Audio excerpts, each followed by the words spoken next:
about the idea of giving the presentation about Nasheed, which is very, very difficult because I'm a very I don't want to say singer because I've heard a lot of words even in here in the description we call singing, and he says singers or Nasheed singers. Actually, we don't call them this, and I've just brainstormed in my car.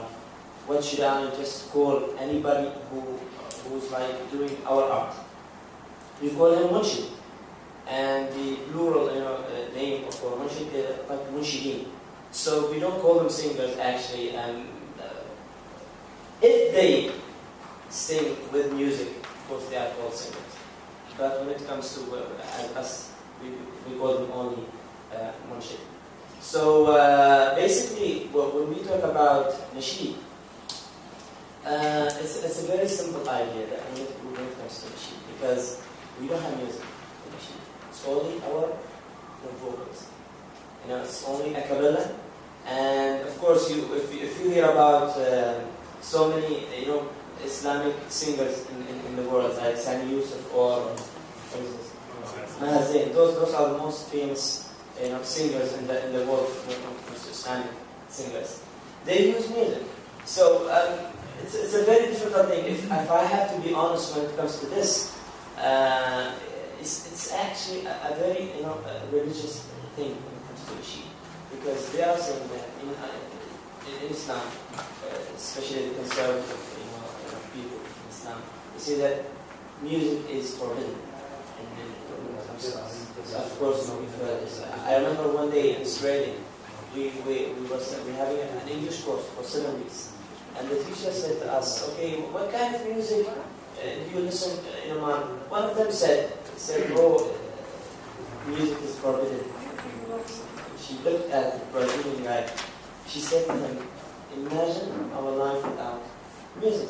But when it comes to our culture, our life, I mean, music is there, but in different forms, of course. But when it comes to Nasheed, from a religious perspective, we don't have music.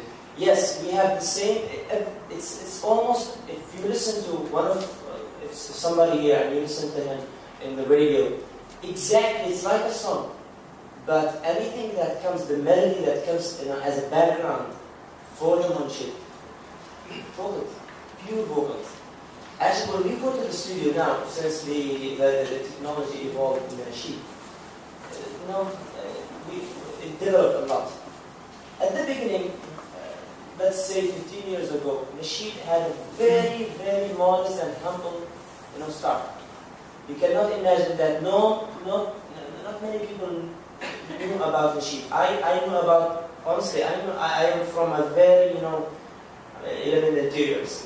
I have never heard about Nasheed except when Ahmed Abu Khatar, a very famous, Munshid, came.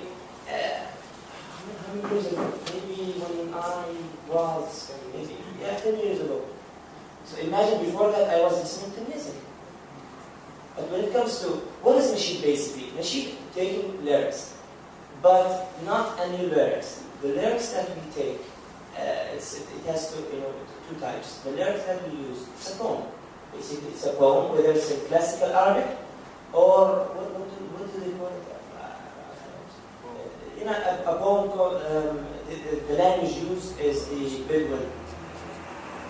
It's the Bedouin kind of poems. Yeah.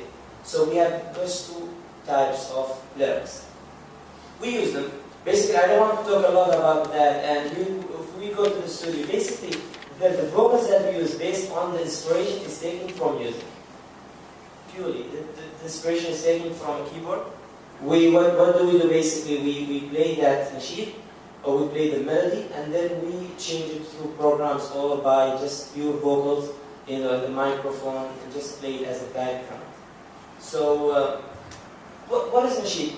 Nasheed is very difficult. It's not anybody can do it, because so many singers, get behind the drums, the effects behind which they make their vocals is just 10% or 20% of the whole work. If you just listen to Britney Spears, the drums and everything, the music, it makes you, it gives you that feeling. But when it comes to Nasheed, purely the voice. So So if the voice gives you that feeling, you know, of satisfaction, so that's it. So even also the vocals is very difficult because if you get out of tune, people will recognize that easily because you are not getting behind drums or not getting behind music. Yeah, so purely the voice. So not anybody can be, you know, Nasheed. And you can listen. You have this form in, let's say maybe in Brooklyn. You have those, you know, African American. They have pure cappella. All of them like get behind with no music. It's very difficult, and you could see the judges and when you're in singing competitions, not anybody can do it, what you are doing. Okay, when it comes to Nasheed, for example, if you listen to a song, any song, this is what we have, like, if you listen to any song, let's say Michael Jackson, one of the famous singers. You listen to him and we hear, you know, when it comes to, I mean the science of music to the people. If they listen to any melody, it has a certain type. We call it maqam. And this maqam, we have different maqams, different types. Each maqam has its own distinctive characteristics. And also, it's within the musical scale, you have it. You have a lot of maqams. So for example, say, if you listen to one of the songs, let's say in like, let's say, you could just go, you know this melody is from where? You cannot imagine like somebody from us wearing, you know, khanjar and wearing the turban. You wouldn't. Impossible. So basically, you can see our own form of, you know, singing. So this is called a maqam. I think it's ajam because it's inspired from, you know, that area, which is Western music.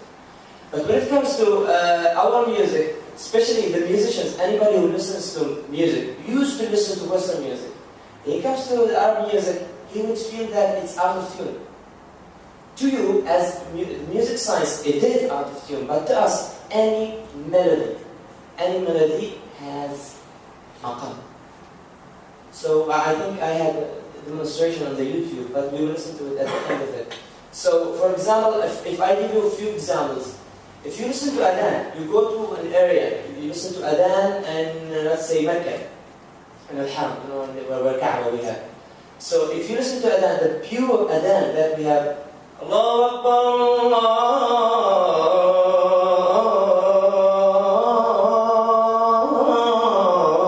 Allahu Akbar. This is the form basically of the adhan. Let's say this is Hijaz. Hijaz is what? People call it, you know, the musicians call it Hijaz because Hijaz is the area of Saudi Arabia. So it's from there. If we say Ajam, what is the meaning of Ajam? Ajam is basically, you know, long time ago, people who are coming from the West called Ajam. So basically, the music is inspired from there. I give you another example of maqam. We have a lot of maqams. You know, any melody that you listen, Arab people came up with maqam, certain maqam for it. So it's the difference between them actually to me is the feeling that it gives you.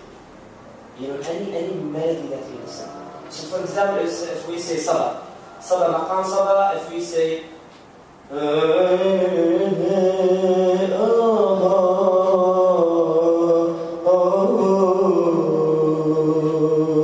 what kind of feeling that it gives you? Crying or sadness. That it gives you. You cannot see somebody smiling and no way. And actually you could see that facial expressions are affected by the maqam that we use. Okay, a lot of talking, yes? Okay. So yeah, actually this is the idea of we don't have music. Music now evolved in the Nasheed. But it's beautiful. It's to me, it's the kind of lyrics that you use. Something, you know, talking about, you know, beautiful things in life, friendship, anything beautiful. We don't talk that much about love and romance and those kind of things. That's all they talk about. Red line. Honestly, yeah, they talked a very famous nasheed called Zawjati, my wife.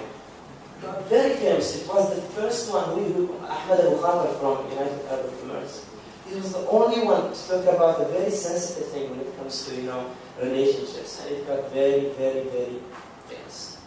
Apart from that, most of the nasheeds are just about beautiful things like that. Okay, let me drink. Okay. Just because I'm going to sing my. Let's say sing. I don't know how to say chant. Did you say chant? Chant. I'm going to chant. Okay, a very famous munshid called Sheikh Sami Al Busafi. I think most of the Muslims know him because he's one of the most famous munshid. He didn't use drums or music in his machine. Very famous. He has one because also he recites Quran, and he has a lot of albums. Now the idea, I forgot to tell you that when it comes to maqams, there are different maqams. We use in adhan, we use in reciting Quran, but even in reciting any poem, any melody that they have, it has a certain maqam. So now I'm going to present for you something I really love, and I won second place when I was a student at Harvard University. And actually I knew Sami for the first time, and he came to me. I voted for you, and I got the second place winner. Whenever I go, I get the second place winner. It's not a good feeling, believe me. It's over. Okay, Sami Al Busafi, he had a beautiful nasheed called Khayr. It's about imagining that we are living in a drought and dry land without water. So basically, this is the idea. Can I sing?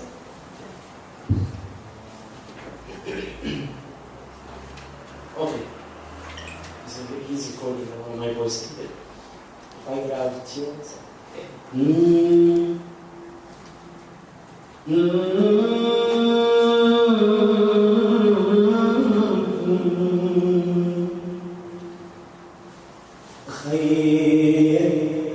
لو شحيح الماي خيلنا بدون امطار خيل لو تشف الارض هالدنيا وش اللي صار خيل لو شحيح الماي خيلنا بدون امطار خيل لو تشف الارض هالدنيا وش اللي صار عطانا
شحيح الماء خيل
By the way, Mr. Hamdan is helping us with audio.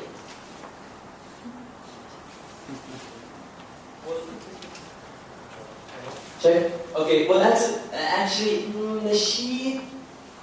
Well, I used to listen to music, which is the same thing basically. It's just without music you get Nasheed. Nasheed basically, when I listened the first time, when I think I was very young, I listened to Ahmed Al Busafi. His voice touched me in a way. His voice only, because he didn't need music to touch people with his voice. So actually, that touched me a lot, and I said, this is very difficult, and all my life I wanted things which are very difficult. You know, you get behind music, it's easy. You find a lot of musicians now, a lot of singers now, they don't have that good voice, but they get a lot of hits. Millions and millions of people are listening to this music. But actually, when it comes to Nasheed, the kind of lyrics that they use, touches people's hearts, and it's actually, as it said, it's coming from the heart. So yes, from that, I trained myself. I didn't have a good voice. If I had not one, say, I didn't have one, and I dreamt to have a good voice like Ibn Bukhatar or Shara Abbas. So I really worked, individually, with just myself, in the shower. Basically, it's the same dream. Exactly the same thing. So yeah, I continued. I met a lot of brilliant people in Oman. Actually, listen to this.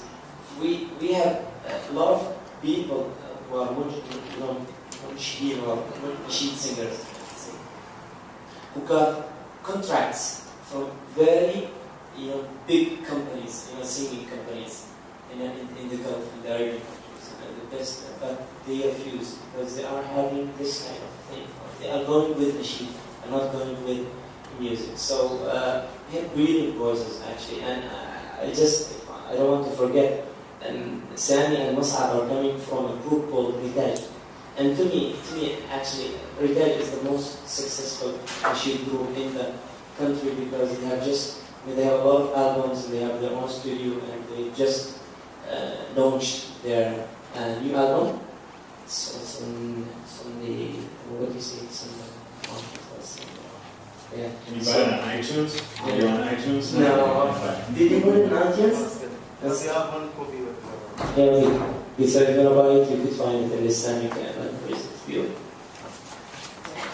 Yeah, keep it. Any questions from the audience before we continue? Yes. Hit me. Yeah, good. Okay, good. Is it only men that do Nasheed?